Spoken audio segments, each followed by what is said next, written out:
Hey everybody, L here, playing Kingdom Hearts Union Cross. Yesterday I was really excited to not see this notice. I thought we were home free, but they're not letting us off that easy, I guess. Because we have another month-long raid boss event on our hands. Yay! Not really. So last month, we did the farming for Trickmaster, but this time we're looking at a new medal. We're looking at a reverse speed Twilight Thorn. Medals these days, they just don't care about staying in the frame. The artwork's getting more and more ridiculous. Looking at this guy, doesn't he look like he wants to hang himself? I mean, that's what I feel like when I see these events, gosh. We'll probably get another one next month, a reverse power one too. It's like, is this gonna be a permanent thing? Because the rules are the same and they're just as difficult and annoying as last time. Because we only have two 29-minute periods in the day to spawn these special raids. So that's noon and 10 p.m. Japan time for 29 minutes. And level 1 bosses start at 10 million HP and they go up by 10 million every level. So level 2 is 20 mil, then we go 30 mil, 40 mil, 50 mil. And defeating these bosses will give us event coins. We can use them to exchange for Twilight Thorn medals, Broom Servants, and Magic Mirrors. And again, it's only the level 5 bosses, or let me say this, only bosses that are in levels that are multiples of 5 will drop a significant amount of event coins. So 1 through 4, levels 1 through 4 will drop a low amount of coins. 6, 7, 8, 9 will also drop a low amount of coins, only like 5, 10. I don't think anyone's going to see level 15 in a half-hour period. So you want to aim for level 5 bosses from as many as of your party members as possible to progress through the event boards more quickly. And the unfortunate thing about these events is that the levels of the raid bosses will reset after every 30-minute period. Meaning even if you get a level 5, level 10 boss, next period you have to start over from level 1 all over again. And here's the lineup. We have a different set of daily rotating bosses, different than last month. Mondays we have the Lion Dance Headliner. Tuesdays we've got the Circus Fortress. And then Wednesdays the Jewel Sorceress. This is the only day of the week where we don't have to bring any gauge restore on our Keyblades to raid. This boss will give all your gauges back to you naturally.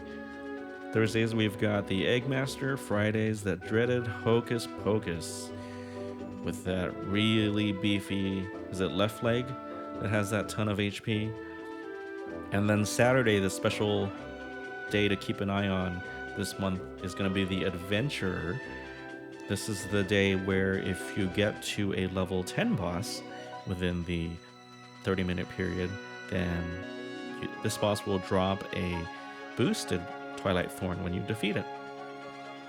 And then Sunday we have Carp Submarine. I think that one also has a really beefy limb. That's the schedule for this month. Now the Twilight Thorn medal. This is the exact same ability that was on the Trickmaster for last month. It's one single really powerful hit with no buff or debuff effects. It costs 6 gauges and has a multiplier of 11.04 at max skilled. No conditions. This is a tier 4, I believe, same as the Trickmaster. And even though it's only a tier 4, that might seem like, oh, it's not that great, but the multiplier is up there. It's right up there with EX medals. And who knows, maybe this thing will be good for some event quests, or not event quests, some objectives that call for X amount of damage within a single hit. So it could be useful for that. And that's kind of what the notice says. Now, of course, level 10 boss on Saturdays, that's 100 million HP. That means you have to work with your party. You have to have a good number of people participating. Last month, my party was able to do this. We had about, I think it was 16 people-ish on at the same time, all working together. So one person was spawning all the raids, and then the other people would not spawn anything, everyone would pitch in and try to get these bosses defeated as soon as possible. It's highly recommended that you guys have some sort of way to communicate live during these Saturday sessions. You know, we use Discord, voice chats a little bit faster. And I think the key point here for the person spawning these bosses for the rest of the party is that once they're unable to sort of solo the bosses and one entry them, which is probably only practical for like bosses level 1 and 2, 10 million, 20 million HP, maybe starting from the second or third boss, the I think optimal way to do it is to go into the boss and then just tap the main body. You'll want to die as quickly as possible so the rest of your party members can see your raid and start jumping in to help. And the other thing that I learned was that the person spawning the bosses should not go back in and deal real damage more than I think once, because every time you go in, you're kind of stuck in there for however many turns. However many turns based on how many limbs the boss has. So you don't want to be stuck in a raid and have someone else kill it already, but you're still in there, and that delays your next spawn.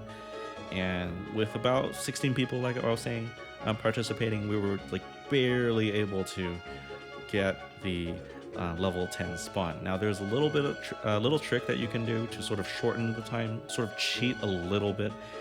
Once the level 9 boss with 90 million HP is spawned and you're really close to that end of the spawning period, the spawner should just stop participating and stop hitting the boss completely and go into the egg quest. Actually enter the quest and have the eggs up in front of you, but just leave your, put your device down and just wait until the rest of your party confirms that, okay, they've killed the level 9 boss. And as long as you're still in the egg quest, you can then defeat the eggs and you should get a level 10 spawn, and that can be outside of the half-hour period, so you can cheat it a little bit, but only for one boss because you're not able to go back in again. So that's what we were able to do. We got to a level 9 within the half hour, and then on the level 10, I think we spawned that outside the half hour. And at that point, you can defeat it anytime you want. You want to make sure everyone in your party who's there at the time has a chance to get some taps in at the very least, so that when the level 10 boss with 100 million HP goes down, everyone will get a copy of this boosted Twilight Thorn. So those are a few tips from having some experience last month. Good luck to you guys doing this raid event. I think I'm gonna take my time this month. I just don't see myself kind of raiding my my hands off every day for these half-hour periods. Well, anyway, that's it for this raid notice. Good luck to everybody. That's gonna be it for this video. Take care. I'll see you guys next time.